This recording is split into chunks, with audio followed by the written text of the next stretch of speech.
የንግድና ቀጠናዊ ትስስር ሚኒስትር ዶክተር ካሳው ጎፌ ለምናነሳቸው ጥያቄዎች ምላሽና ማብራሪያ ስለሚሰጡ በራሴና በኢትዮጵያ ዜና አገልግሎት ስም ከፍ ያለ ምስጋናን አቀርባለሁ። የመጀመሪያው ጥያቄ የሚሆነው ከሀገራዊ ለውጡ ማግስት በኢትዮጵያ የንግድ ስርዓት ውስጥ የተለዩ ዋና ዋና ችግሮች ምንድን ናቸው? ሀገራዊ ለውጡ ጀምሮ ባሉት ጊዜያት የነበሩት ማነቆዎች ለንግዱ ሴክተር የንግድ አመቺነትን በተመለከተ ሀገራችን ከ190 ሀገራት ጋር ሲወዳደር 168ኛ ገደማ ነበር የነበረው። የቅርብ ጊዜ ሪፖርት አልወጣም። ነገር ግን በለውጡ 2 እና 3 ዓመታት ጊዜ ውስጥ በተደረጉ ማሻሻያዎች ምክንያት ወደ 159ኛ መሆን ችለናል። በእርግጠኝነት አሁን ላይ ይህ ቁጥር በጣም በከፍተኛ ሁኔታ ሊሻሻል እንደሚችል ተስፋ ይደረጋል። ዳታው ከሚመለከተው አካል ሪፖርት ጄኔሬት ስላልተደረገ ነው ማለት ነው። ለዚህ ውጤት መገኘት ከተሰሩ ስራዎች መካከል አንደኛው ኢዝ ኦፍ ዱይንግ ቢዝነስ ወይም የንግድ ስራን ለመጀመር የሚያስችለውን አመቺ ሁኔታ መፍጠር ላይ ነው። እንደምታስታውሰው በሀገራችን የንግድ መስጫ መደቡ የንግድ ፍቃድ መስጫ መደቡ ራሱ ወደ 1500 አካባቢ ነው የነበረው። የመጀመሪያው ስራ የተሰራው በለውጡ ማግስት እነኚህ ንግድ ፍቃድ መስጫ መደቦች ወደ 557 ማሳጠር ነበረ። በሁለተኛ ደረጃ ወደ 1350 የሚጠጉ የንግድ ፍቃድ አይነቶች ቅድመ ብቃት ተብሎ ይጠየቅባቸው ነበር። ይህ ቅድመ ብቃት ቢሮክራሲያዊ ሁኔታን ከማራዘምና ንግድን ለመጀመር የሚያስችለው ሁኔታ ስለሚያንቀረፈፈው ይህን ወደ 10 ብቻ መመለስ ተቻለበት ሁናቴ ነው የነበረው። ከ34 በላይ ተቋማት ንግድ ፍቃድ ብቃት የሚያረጋግጡ ተቋማት ነበሩ። ይህን ወደ 4 የመቀየር ሁናቴ ነው የነበረው።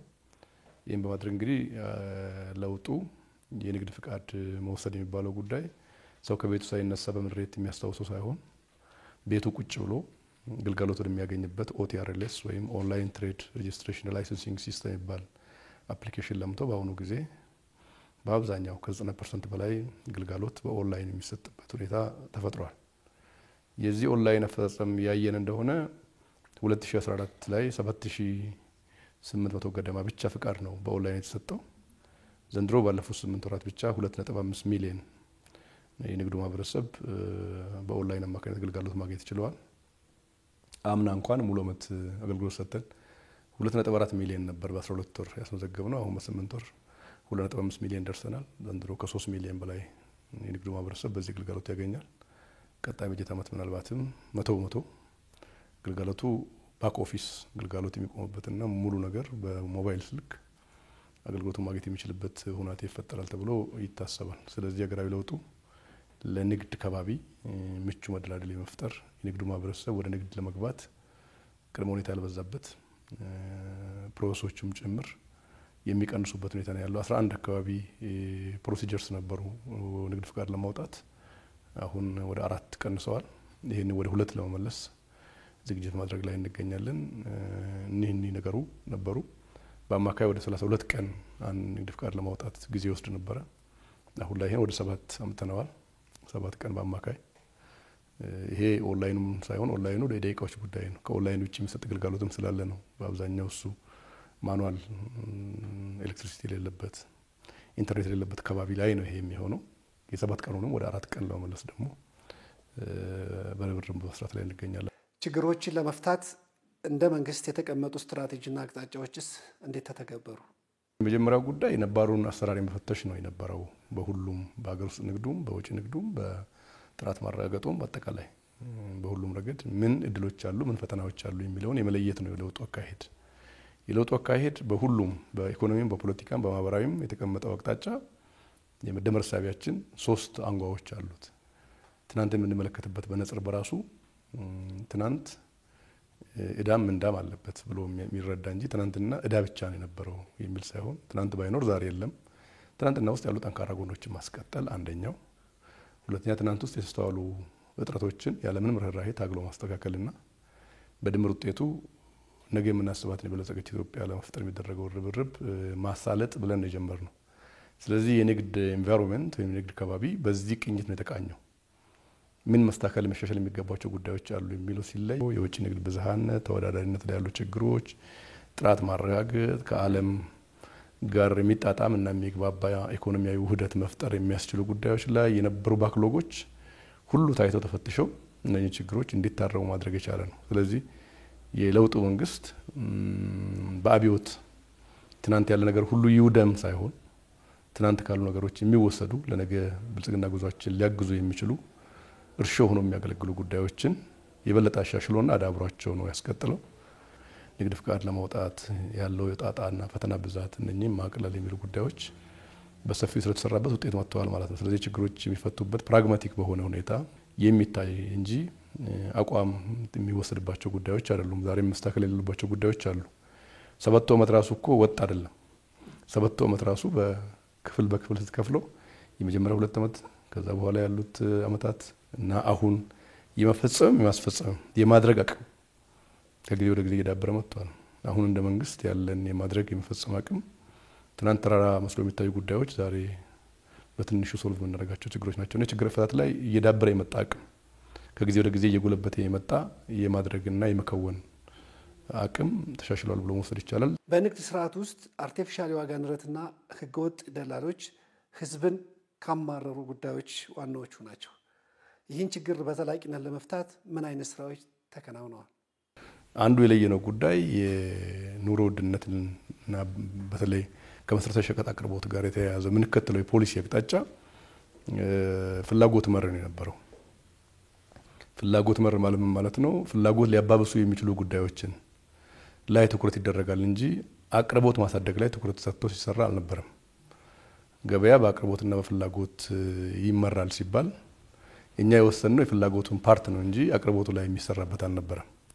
ከቅርብ ጊዜ ወዲህ በተለይ በለውጡ መንግስት በክቡር ዶክተር አብይ አህመድ ሀሳብ መንጭነት የመጣው በተለይ ምንም ማሳ ጦም አይደር ከተማ ላይ በከተማ ግብርና የሌማት ትሩፋት ማምረት ለገበያ ማቅረብ አቅርቦት ማሳደግ ያስፈልጋል የሚል የፖሊሲ ሽፍት መጥቷል። ይሄን ተግብረን ነው አሁን ኢንፍሌሽን ወይም የዋጋ ግሽበት የሚባለው ነገር በኢትዮጵያ ከየትኛውም ሌላ ሀገራት በጣም የተሻለ የዋጋ ግሽበት የሚስተዋልበት ሁኔታ ነው ያለው። ይሄ አቅርቦት መር በማሳደጋችን ነው።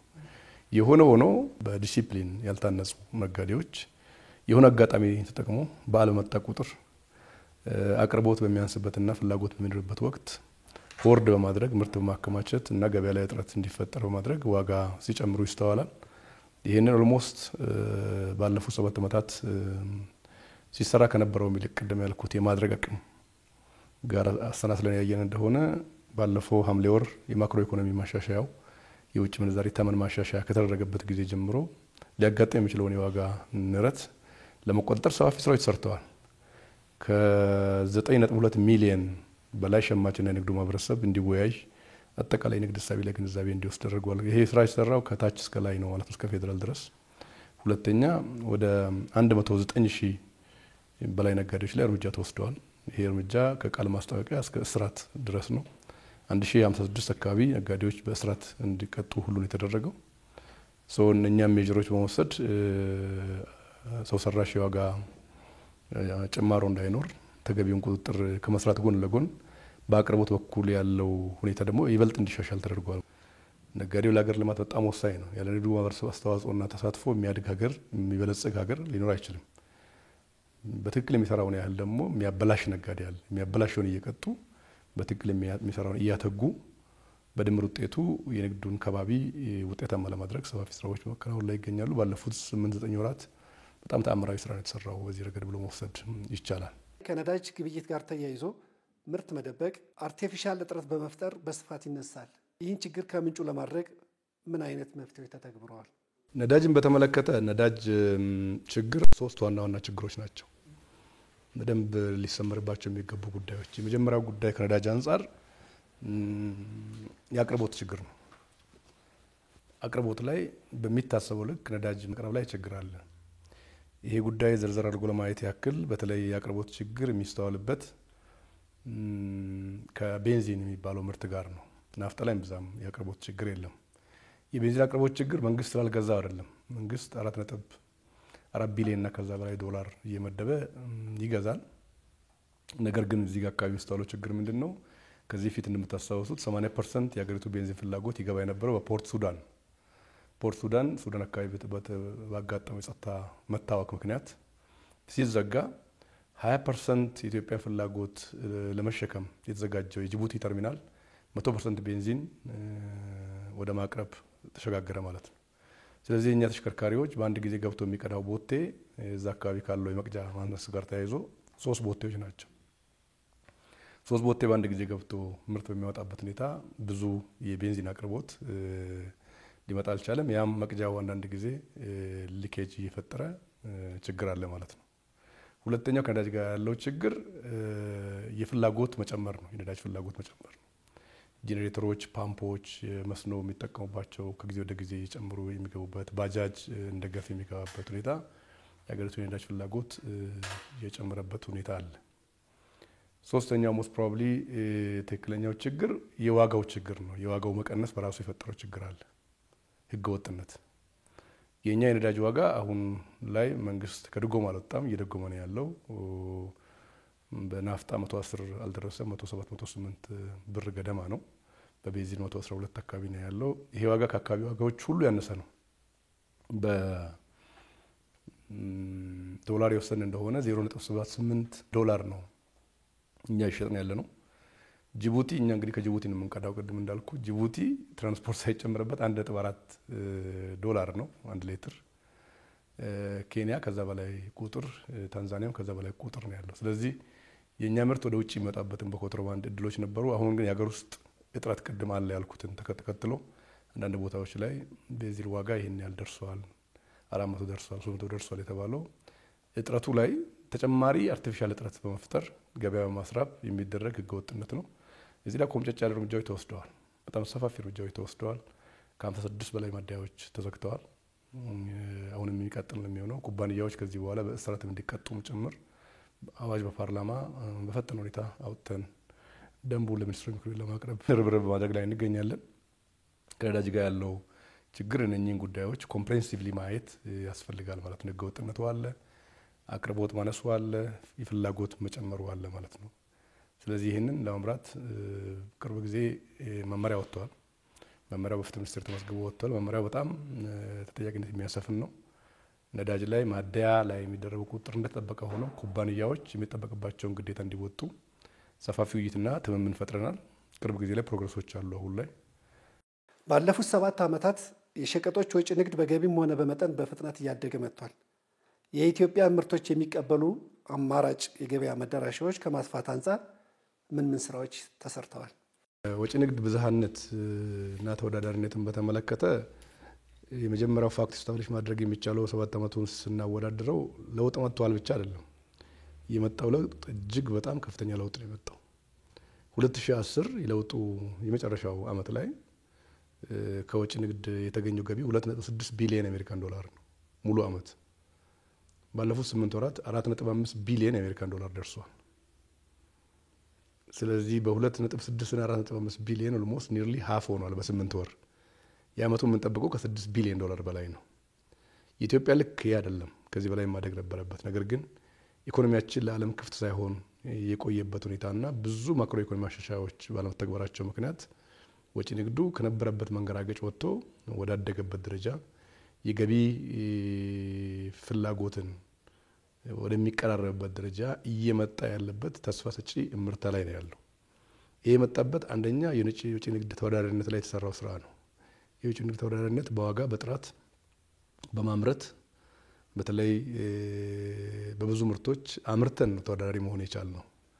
ቡና በለውጡ የመጀመሪያ ጊዜያት አመታዊ ከፍተኛ አፈጻጸም የነበረው ከቡና ይገኝ የነበረው ገቢ 700 ሚሊዮን ዶላር ነበር። ባለፈው አመት 2016 1.4 ቢሊዮን የአሜሪካን ዶላር ገቢ ተገኝቶበታል ከቡና። ዘንድሮ ከቡና ከ2 ቢሊዮን ዶላር በላይ ይጠበቃል።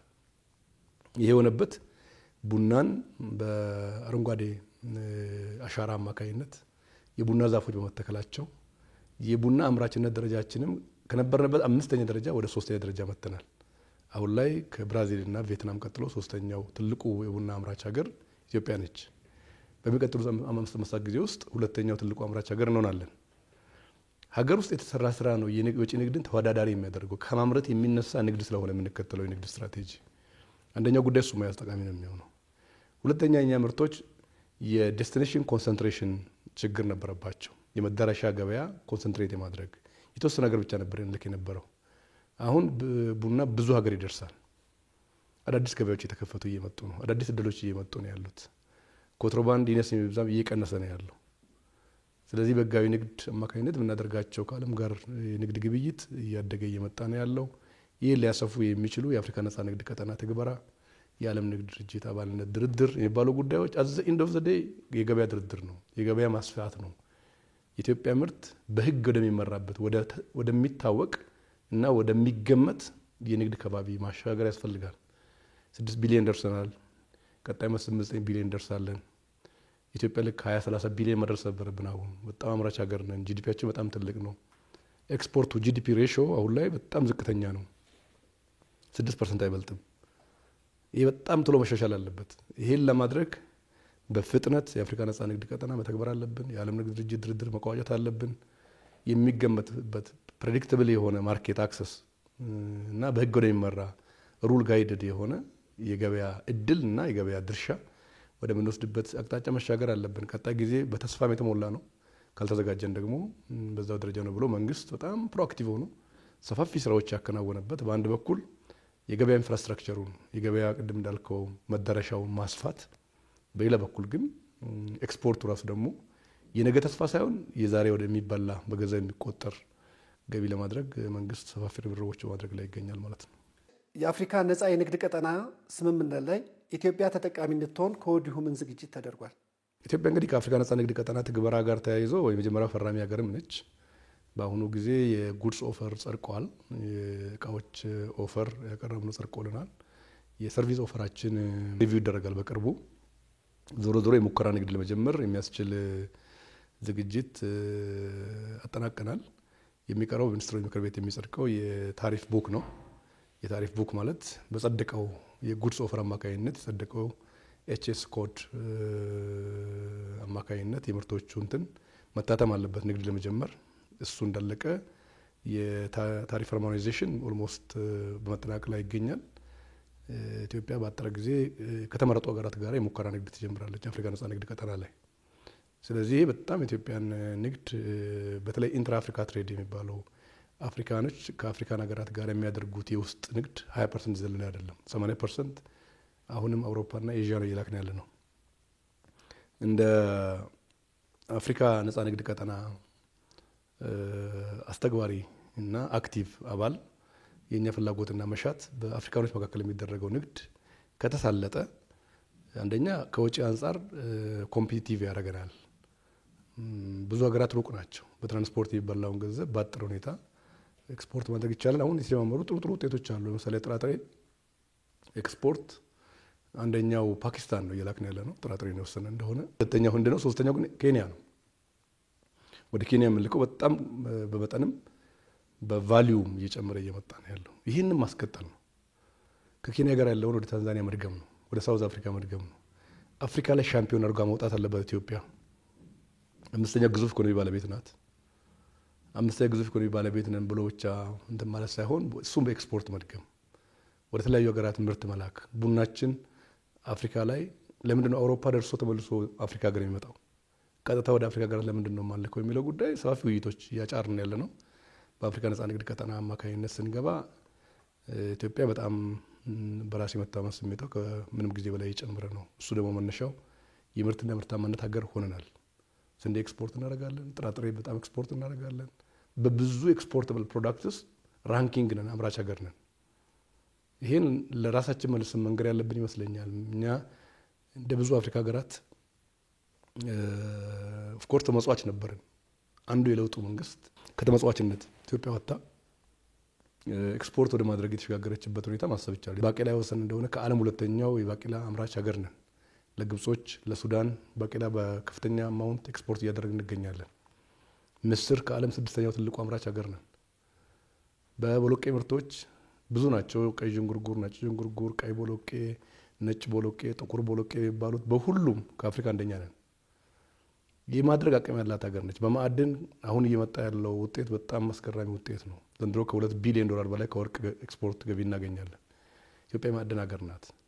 ያሉን ጸጋዎችን ከፍቶ የማየትና የመጠቀም የባለፉት 7 ዓመታት ልምዶች ይበልጥ ከተጠናከሩ ብልጽግና እናረጋግጣለን የበለጸገች ኢትዮጵያ እንፈጥራለን የሚባለው ነገር ህልምና ቅዠት ሳይሆን የሚፈታ ውል ያለው ህልም የሚተገበር ራዕይ ነው ብሎ መውሰድ ይቻላል ማለት ነው። ኢትዮጵያ ወደ ውጭ የምትልካቸውም ሆነ ወደ ሀገር ውስጥ የምታስገባቸው ምርቶች ጥራታቸውን የጠበቁ በዜጎች ጤና ላይ ጉዳት የማያስከትሉ እንዲሆኑ ምን አይነት የጥራት ቁጥጥር እየተደረገ ነው? የጥራት መሰረተ ልማት ከማሟላት አንጻርስ ያለበት ደረጃ ምን ይመስላል? ከመሰረተ ልማቱ አንጻር በአፍሪካ ቀዳሚ የሚባል ግዙፍ የጥራት መንደር ገንብተናል። በጣም በብዙ ላቦራቶሪዎች የተሞላ ነው። እነዚህ ላቦራቶሪዎች በጣም የሚያስገርመውና የሚደንቀው ነገር ዓለም ከደረሰበት ደረጃ ጋር እኩል የሚሄድ አንዳንድ ጊዜ አውሮፓ ላይ ብቻ የምታገኛቸው የመፈተሻ ላቦራቶሪዎች ኢትዮጵያ ውስጥ አሉ። እነሱም ይገርማሉ። ኢትዮጵያ ይህንን አይነት ቴክኖሎጂ እንደታጠቀች መረጃው የላቸውም። አንዳንዴ እነሱ ምርት መጥቶ እዚህ ወድቋል ሲባል የአውሮፓ ሀገራት ባለፈው ዓመታት መጥቶ ነበር። እኛ ግን ኢትዮጵያ ማን ሆና ነው እኛም ምርት እንዴት በአይን አይታ ምርት ጣለች ተባለ። ሲመጡ ላቦራቶሪያችን እናስጎበኘ ነው። ላቦራቶሪያችን ሲያዩ የመሳሪያ እኛም የለንም ጎረቤት ሀገራን እንጠቀም የነበረው አምነናል ብሎ ነው የተመለሱት። በጣም የጥራት ቁጥጥር የሚባለው ነገር የማድረግ አቅም በጣም ተሻሽሏል። ይሄ መንግስት ትኩረት ሰጥቶ ከ8.2 ቢሊዮን ብር በላይ በሆነ ወጪ ነው የጥራት መንደር የተገነባው።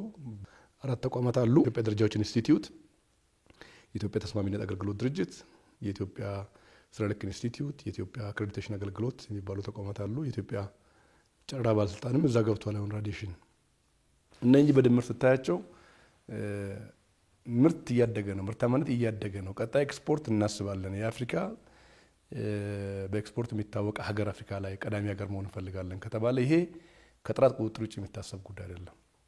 ነገር ግን ይሄ ፕሮጀክት የለውጡ ትሩፋት ነው። ክቡር ጠቅላይ ሚኒስትር ዶክተር አብይ አህመድ የሳይንስና ቴክኖሎጂ ሚኒስትር የነበሩ ጊዜ በእሳቸው ሀሳብ አመንጭነት የጥራት መንደር ግንባታው ተጀምሮ እሳቸው ወደ ክልል በተመለሱበት ጊዜ ግንባታ ሙሉ ለሙሉ ቆሞ ነበር። ከዛ በኋላ ነው ከስክራች በጀት ተመድቦለት በተለይ ደግሞ ባለፉት ዓመታት ባለፈው ቅርብ 1 ዓመት የ4 ዓመቱ ስራ በ4 ወር አጠናቀን ነው ወደ ምረቃ በቃ ነው። እሱ የጋራ ርብርብ የተደረገበት የጋራ ውጤት በጣም ጥሩ ስራ ነው ብሎ መውሰድ ይቻላል። ሁለተኛው ከፍተሻ ከምርመራ ኢንስፔክሽን የምንላቸው ጉዳዮች ጋር ተያይዞ በአሁኑ ጊዜ ኢትዮጵያ ከ12000 በላይ ደረጃዎች አሏት። ከዚህ ውስጥ 396ቱ አስገዳጅ የኢትዮጵያ ደረጃዎች ይወጣላቸው ናቸው። 80% በላይ የኢትዮጵያ ደረጃዎች ሃርሞናይዜሽን ከዓለም ጋር ሃርሞናይዝድ የሆነ ውጤቶች ያሉባቸው ናቸው። ስለዚህ ከዓለም ጋር መነገድ አይቸግርም ማለት ነው። እኛ ያወጣነው ደረጃ የዓለምን ደረጃ ተከትለን ሃርሞናይዝድ የሆነ ነው በኤችኤስ ኮድ። እነኚህ ጉዳዮች በቂ ዝግጅት ተደረገባቸው። በጣም ብዙ ምርቶች ገቢ ወጪ ምርትም ከዓለም ጋር ኮምፓቲብል እንደሆነ ተደርጎ እየተሰራ ነው ያለው። ይህን ሊያረጋግጥ የሚችል ፍተሻ መሳሪያዎች፣ የምርመራ መሳሪያዎች ተተክለው ግልጋሎት እየተሰጠ ነው ያለው። በአመት ከ3.8 ሚሊዮን ቶን በላይ ገቢ ምርት ጥራት ፍተሻ ይደረግበታል። ይሄ በተሳካ መልኩ እየተሄደ ነው ያለው። 1.4 ሚሊዮን ቶን በላይ የውጭ ንግድ አስፈላጊው የጥራት ፍተሻ ተደርጎለት ወደ ውጭ እንዲወጣ ይደረጋል። ስለዚህ በዚህ በኩል አስተማማኝ አቅም ተገንብተዋል ማለት ነው። ገቢና ወጪ ምርቶች በተሻለ ቁጥጥር ደረጃ እንዲሆኑ ማድረግ፣ የፋብሪካ ምርቶች ጥራት እንዲጠበቁ የማስቻል ስራዎች ሚኒስቴር መስሪያ ቤታችን በትኩረት እየሰራ ነው ያለው። ከምንም ጊዜ በላይ አንገታችንን ቀና አድርገን እንድናወራ የምንችለው ጉዳይ ቢኖር ኢትዮጵያ በጥራት ደረጃ የሚታማ ሀገር አይደለም። ዓለም አቀፍ እውቅናም ጭምር ማስጠበቅ እና ዓለም አቀፍ እውቅና ማግኘት ላይም ሰፋፊ ስራዎች በመደረግ ላይ ይገኛሉ። በሚቀጥሉት ጊዜያት ግን አጠናክረን መቀጠል ያለብን ማለት ነው። አንዳንድ ጉዳዮች በስኬት የምንናገራቸው ነገሮች ቀጣይ ስራ የሏቸው ማለት አይደለም። ቀጣይ አይሰሩም ባሉበት ይቀጥላሉ ማለት አይደለም። ምክንያቱም የቴክኖሎጂው ዓለም አሁን ያለንበት 21ኛው ክፍለ ዘመን በጣም ተወዳዳሪነትን በሚያረጋግጥ አግባብ ከጊዜ ወደ ጊዜ ካልሰራን በሆነ ጊዜ በገነባነው አቅም እድሜ ልክ እንወዳደራለን ማለት አይደለም። ላቦራቶሪ መሳሪያዎች መሻሻል አለባቸው። የበለጠ ላቦራቶሪ መግባት አለበት። እድገታችን የሚመጥን ዝግጅት መደረግ አለበት እና የጥራት መሰረተ ልማት የሚባለው ጉዳይ በግልጋሎቱ በኢንፍራስትራክቸሩ በተሻለ ቁመና ላይ ይገኛል ብሎ መውሰድ ይቻላል። ኢትዮጵያ የዓለም ንግድ ድርጅት አባል ለመሆን እያደረገች ያለችው ዝግጁነትና ስራዎች ምን ይመስላሉ? የዓለም ንግድ ድርጅት እንግዲህ ዝም ብሎ ባክግራውንድ ለመስጠት ያክል ጀነራል አግሪመንት ኦን ትሬድ ታሪፍ ጋት ተብሎ የሚታወቅ ነበር። ዓለም ከሁለተኛ ዓለም ጦርነት በኋላ የነበረው ኦርጋናይዜሽን አልነበረው። በዚህ ስምምነት ነው ነገሮች ሲመሩ የነበሩት። 1994 በፈረንጆች የዓለም ንግድ ድርጅት ተመሰረተ። የዓለም ንግድ ድርጅት በተመሰረተበት ጊዜ በጣም ብዙ ሀገራት ናቸው ያለ ድርድር የገቡት። ያኔ እኛ እድሉን አምልጦናል። ከዛ በኋላ ወደ 38 ሀገራት ገደማ ተደራድረው ገብተዋል። አሁን በድርድር ላይ ያሉት 22 ሀገራት ናቸው ሀገራችንን ጨምሮ። እነኛ ሀገራት የድርድር ሁኔታ በተለያየ ደረጃ ላይ ነው ያለው። የኛ ተስፋ የሚሰጥ 26 አክሴሽን ከሚቋጩ ሀገራት ተብሎ በደብሊውቲኦ ሊስት ውስጥ ከገቡት ሀገራት ውስጥ እንገኛለን። ኡዝቤኪስታን፣ ኢትዮጵያና አንድ ሌላ ሀገር አለ። የሶስቱ ሀገራት ድርድር በ14ኛው የዓለም ንግድ ሚኒስትሮች ስብሰባ ይጸድቃል ተብሎ ይታሰባል። ሂደቱ በስካሁን 5 ዙሮችን የስራ ላይ ቡድን ስብሰባ አከናውኗል። የኢትዮጵያ ስራ ላይ ቡድን ስብሰባ አባል ሀገራት 44 ገደማ ናቸው። ከነኛ ሀገራት ጋር ድርድሮች ሲከናወኑ ቆይተዋል። 3ቱ ከለውጡ በፊት የነበሩት ድርድሮች ከሞላ ጎደል የይስሙላ ነው የነበሩት። የይስሙላ ናቸው የምልበት በድፍረት ምንም በኢኮኖሚያዊ ዝግጁነት አልነበረም። ኢኮኖሚክ ኦፕን አፕ አልነበረም። እነኚህ ጉዳዮች የለውጡ መንግስት ወደ ስልጣን ከመጣበት ጊዜ ጀምሮ ሲያቀነቅን የቆያቸው ኢኮኖሚክ ኦፕን አፕ፣ ሆም ግሮን ኢኮኖሚክ ሪፎርም፣ ኢኮኖሚክ ሊበራላይዜሽን፣ ፋይናንሻል ሴክተር ሊበራላይዜሽን፣ ፕራይቬታይዜሽን የሚባሉ ቋንቋዎች አሁን በኢትዮጵያ የሚዲያ እንትን ውስጥ ይታወቃሉ። እነኚህ ቋንቋዎች እነኚህ ናቸው እንደተደራደር የሚያደርጉ። አሁን የጉድስ ኦፈርም የሰርቪስ ኦፈርም አቅርበናል። የጉድስ ኦፈራችን ሪቫይዝ አድርገን ያቀረብነው ለሁለተኛ ጊዜ፣ የሰርቪስ ኦፈራችን ለመጀመሪያ ጊዜ ነው ያቀረብነው። 18 ደግሞ የግዴታ ውል የሚባሉት 18 ኮሚትመንት ላንጉዌጆች አዘጋጅተን አስገብተናል። እነኚህ ጉዳዮች ሂደት ስለሆነ ድርድር እየበሰሉ እየተቋጩ ወደ ኮንክሪት ጉዳዮች የሚገቡበት ነው የሚሆነው። 17 ሀገራት አናግረውናል። ባይላተራል ማርኬት አክሰስ ኔጎሽዬሽን ለማከናወን ከ12ቱ ጋራ ድርድር ጀምረናል። አሜሪካንን ጨምሮ አውሮፓ ህብረትን ጨምሮ እነኛ ሀገራት ጋራ የምንቋጭ ነው የሚሆነው። 6ኛው ስራ ላይ ቡድን ስብሰባ ወርሃ ሐምሌ ጄኔቫ ላይ ይከናወናል። እሱን ለማሳካት በቂ ዝግጅት እያደረግን ያለ ነው። ለጥያቄዎቹ ወደ 110 ጥያቄ ገደማ አካባቢ ተጠይቀን በቃል መልስ ሰጥተናል። እነዚህ ጥያቄዎች በጽሁፍ መጥተው በጽሁፍ መልስ ይሰጣቸዋል። ኤሌመንትስ ኦፍ ድራፍት ወርኪንግ ፓርቲ ሪፖርት የ6ኛው ደግሞ ይዘጋጃል። እሱ ላይ ቆመን ደግሞ ድርድር እናደርጋለን ማለት ነው። የድርድር ሂደት በጣም ትልቅ አርበኝነት የሚጠይቅ ሀገር ሊያኮራ የሚችል ብሔራዊ ጥቅም ባስቀደመ አግባብ የምትደራደረው ሰጥቶ በቃሉ መርህ የምትደራደረው እና ሲቋጭ ውጤቱ ዓለም ላይ እኛ በሌለንበት ወይም ታዛቢ ወንበር ላይ ቁጭ ብለን የሚወስኑብን ሳይሆን እንደ ማንኛውም ሀገር እኛም የምንወስን ሀገር ይጠቅመናል፣ አይበጀንም፣ ይጠቅመናል፣ አይጠቅምም ወደሚል ክርክር ጭምር ድምጽ ያለን ሀገር ወደ መሆን የምናደርገው ጥረት የለውጡ ትሩፋት ተደርጎ መወሰድ የሚችል ትልቅ ፍጻሜ ነው ማለት ይቻላል። ክቡር ሚኒስተር፣ ስለነበረን ቆይታ ስለሰጡን ጊዜ ከፍ ያለ ምስጋና እናቀርባለሁ። አመሰግናለሁ። በጣም ታንኪ በጣም